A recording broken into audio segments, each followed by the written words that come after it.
Assalamualaikum warahmatullahi wabarakatuh. Perkenalkan, nama saya Wendri Elda dari kelas 3 TIE dengan NIM 22553011197. Di sini saya akan mengambil sebuah video untuk tugas pertemuan pertama pemrograman mobile. Nah, di sini saya akan menjelaskan apa sih pemrograman mobile itu. Jadi, pemrograman mobile itu adalah cara membuat sebuah aplikasi yang bisa kita gunakan di perangkat seperti ponsel atau tablet. Nah, aplikasi ini bisa berjalan di sistem operasi seperti Android ataupun iOS. Untuk Android, di sini kita menggunakan bahasa seperti Kotlin atau Java. Nah, di sini untuk aplikasi pembuatan mobilenya kita menggunakan Android Studio.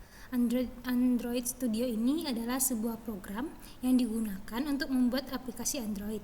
Ini seperti alat kerja yang membantu kita menulis kode, merancang tampilan aplikasi, dan menguji apakah aplikasi berjalan dengan baik. Dengan Android Studio ini kita bisa membuat aplikasi tanpa perlu Android asli, dikarenakan di sini ada fitur emulator yang bisa meniru ponsel di komputer sehingga kita tidak memerlukan ponsel asli lagi. Nah, program ini mendukung bahasa pemrograman seperti Java dan Kotlin serta memiliki banyak fitur untuk memudahkan proses pembuatan aplikasi. Nah, di sini saya akan menjelaskan kelebihan Android Studio ini. Kelebihannya itu yang pertama adalah resmi dari Google. Dan yang kedua itu adalah fiturnya lengkap. Bisa kita lihat di sini banyak sekali fitur yang bisa kita explore lebih lanjut lagi. Kemudian yang ketiga itu ada emulator Android seperti yang saya bilang tadi, yaitu sebuah HP virtual yang dapat kita gunakan. Dan keempat itu adalah dukungan berbagai bahasa. Android Studio ini bisa mendukung berbagai bahasa pemrograman seperti Kotlin dan juga Java yang banyak digunakan di Android. Dan kemudian yang terakhir itu adalah desain antarmukanya mudah dipahami karena ada fitur drag and drop-nya untuk merancang tampilan aplikasi tanpa perlu menulis banyak kode. Dan untuk kekurangan Android Studio tersendiri, itu tuh yang pertama itu ada butuh komputer yang kuat karena Android Studio ini bisa membuat komputer lambat, terutama jika spek komputer tidak tinggi karena programnya cukup berat. Yang kedua itu emulatornya lambat. Meski emulatornya berguna, terkadang bisa berjalan lambat dan membuat proses uji aplikasi jadi kurang nyaman. Yang ketiga adalah belajarnya butuh waktu karena seperti yang saya bilang tadi, Android Studio ini tuh mempunyai banyak fitur. Jadi untuk pemula mungkin butuh waktu yang lebih lama untuk memahami sepenuhnya. Dan yang keempat itu adalah pembaruannya besar. Terkadang kan pembaruan Android Studio ini bisa mengubah banyak hal. Jadi kita harus menyesuaikan diri dengan perubahan tersebut. Nah, di sini adalah tampilan yang telah saya buat. Waktu awal kita menginstal, nanti akan ada tampilan untuk membuat sebuah activity. Jadi nanti kita pilih aja yang empty karena kita baru belajar. Terus setelah empty itu nanti bakalan ada tampilan nama application, tempat letak aplikasinya dan juga bahasa yang ingin digunakan. Di sini saya menggunakan bahasa Kotlin. Setelah itu kita nextkan aja, jadi nanti bakalan banyak instalan, jadi kita skip aja langsung ke tampilan ini. Nah, di sini saya sudah mengubah beberapa tampilan yang awalnya tampilannya cuman nama aplikasi dan juga hello world. Di sini saya sudah mengubahnya. Nah, di sini saya telah mengubah nama aplikasinya menjadi Mobile Wendri Elda. Cara mengubahnya itu ada di file string XML. File string XML yang ini. Nah, jadi pada baris ini tuh mendefinisikan sebuah string atau teks dengan nama app name. Terus teks Mobile Wendri Elda itu adalah nilai dari string ini. Nama ini bisa digunakan di tempat lain dalam aplikasi seperti di judul aplikasi.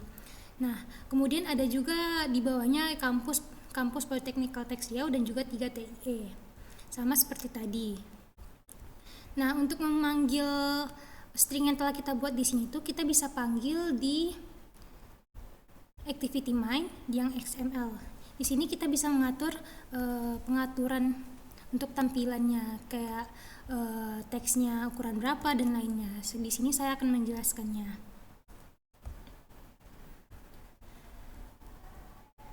Nah, di sini itu yang pertama itu kan ada text view nih. Ini text view ini untuk mengatur tulisannya itu. Nah, di sini pas awalnya tuh Android ini ID judul. Ini tuh adalah komponen text view yang digunakan untuk menampilkan teks di layar. Nah, ID judul ini memberi ID unik bernama judul untuk elemen ini agar bisa diakses di kode Java atau Kotlin yang telah kita gunakan. Nah, kemudian untuk layoutnya di sini ada match parent yang bermaksud lebar text view-nya itu diset agar memenuhi seluruh lebar layar. Kemudian ada wrap content yang di sini. Fungsinya itu agar tinggi text view-nya akan menyesuaikan secara otomatis sesuai dengan isi teks. Kemudian, nah di sini ada pemanggilan dari string yang telah kita buat di string XML tadi, yang ini. Jadi kita tinggal panggil aja string app name-nya di string yang di sini string kampus, maksudnya kita tinggal panggil aja yang string kampus. Jadi nanti ketika kita panggil ini, maka nilai yang ada pada string kampus ini akan ditampilkan pada emulatornya seperti yang kayak gini.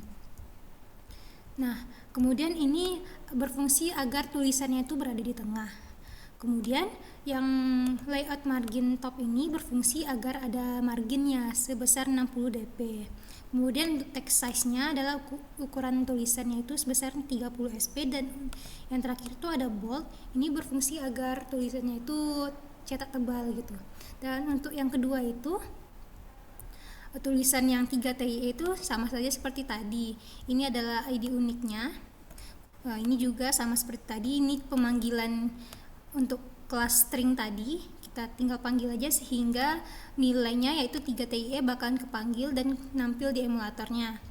Kemudian ini adalah layout below. Ini berfungsi agar tulisan 3 TIE itu berada di bawah polytechnical text ya. Ini kan ID numerik yang uniknya itu kan ID judul. Jadi di bawah ID judul ini bakalan ada ID judul 2. Dan kemudian ada text alignment biar tulisan di tengah, dan juga yang terakhir ada size-nya ada 25 sp. Di sini saya akan coba menjalankannya. Maka tampilannya akan seperti ini. Sekian dari saya, terima kasih, maaf bila ada kesalahan. Assalamualaikum warahmatullahi wabarakatuh.